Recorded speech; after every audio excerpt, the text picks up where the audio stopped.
Olá pessoal, então agora a gente vai falar sobre a segunda parte do nosso capítulo 1 do livro Juízes para Você, do Timothy Keller. Na primeira parte nós mostramos como o povo, ao entrar na Terra Prometida, acabou não conquistando toda a terra e, pelo contrário, acabou tendo vários problemas, porque não só não conquistou, mas também acabou fazendo alianças com os povos do lugar, acabou tendo vários problemas, acabou se aliando com o próprio povo de Israel e acabou não fazendo exatamente aquilo que Deus havia mandado fazer. E quando nós lemos o capítulo 1 isolado de todo o resto do livro, ou isolado de todo o contexto do livro de Josué, por exemplo, ou do resto do livro, parece que o capítulo 1 dá uma desculpa do porquê o povo de Israel não conseguiu conquistar a terra. Por exemplo, no versículo 19 do capítulo 1, diz que os outros povos tinham carros de ferro e o povo de Israel não tinha nada. O povo de Israel, ele tinha menor número de guerreiros, o poder bélico era muito inferior. Então, como que esse povo poderia conquistar o território se ele era inferior? Então talvez poderia ficar a pergunta, mas espera aí, Deus inclusive mandou o povo conquistar e o povo não tinha condições de fazer isso. Deus mandou até mesmo fazer uma coisa que era impossível.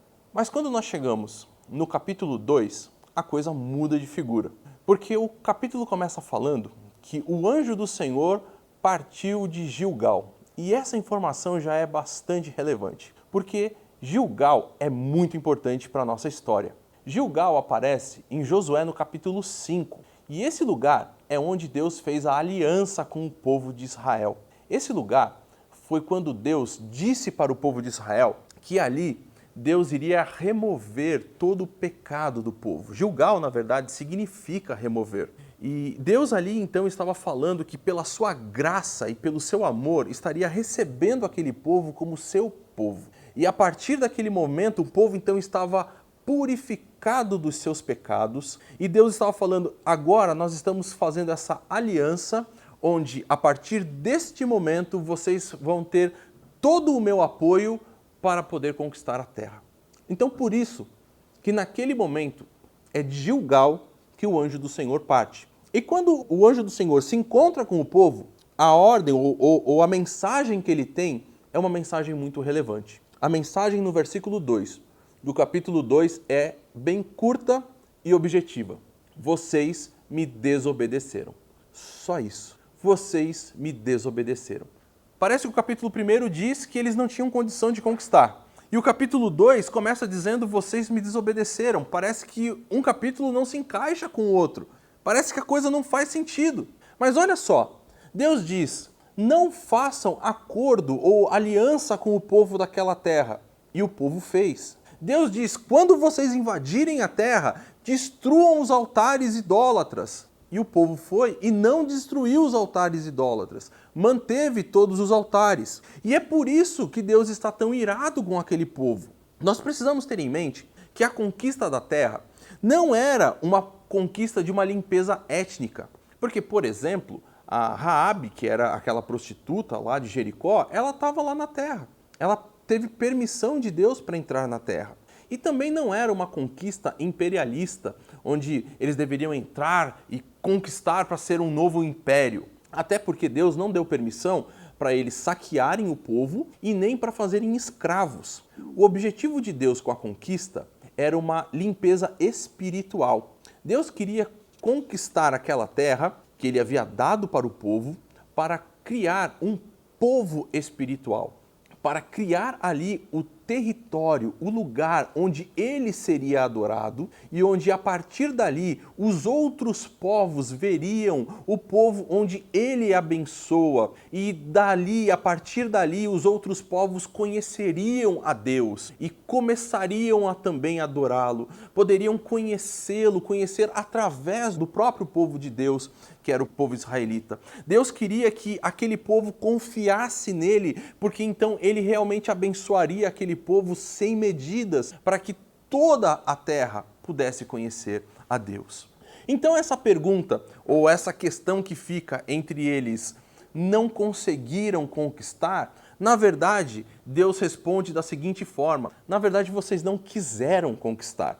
E isso é bem claro dentro da resposta de Deus. E Timothy Keller traz essa informação trabalhando com 3 aspectos muito importantes da nossa vida: o perdão, o falar a verdade e as tentações do nosso dia a dia.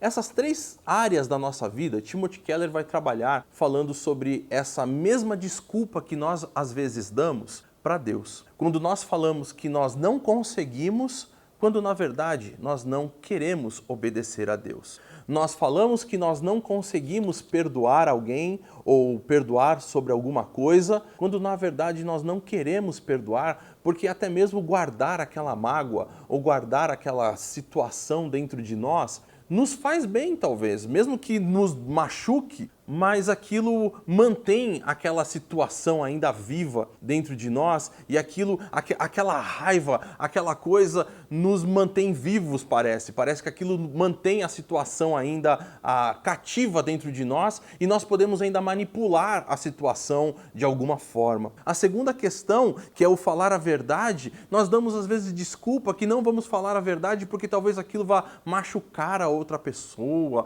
ou vai criar uma outra situação. Na verdade, nós não queremos falar a verdade. E as tentações, quando nós falamos que nós não conseguimos vencer, na verdade nós queremos pecar porque o pecado parte do nosso próprio mau desejo, nós desejamos pecar. E essa é que é a grande questão que o Timothy Keller trabalha. E é assim que ele vai falar que agora cria uma tensão no livro de Juízes no próprio Deus, porque agora Deus ama aquele povo e tem um pacto com ele, porém, Deus precisa julgar o pecado. Deus precisa agora trabalhar com essa situação onde o povo errou e precisa ser condenado, né? Precisa ser purgado o pecado do povo agora. Porém, Deus nunca vai abrir mão da sua aliança, porque essa aliança foi feita em amor, em bondade e graça. O povo nunca fez nada para merecer aquela aliança. Deus a deu por sua graça. E da mesma forma é conosco. Deus nos deu a salvação, Deus nos deu o seu amor pela sua graça. Nós nunca fizemos nada para merecer. Tudo que nós temos em Jesus Cristo foi nos dado pela graça. Ele veio até nós, até este mundo, morreu por nós pela sua graça, pelo seu amor. E tudo que nós temos é pela graça. E é por isso então que nós precisamos sempre pensar a respeito disso.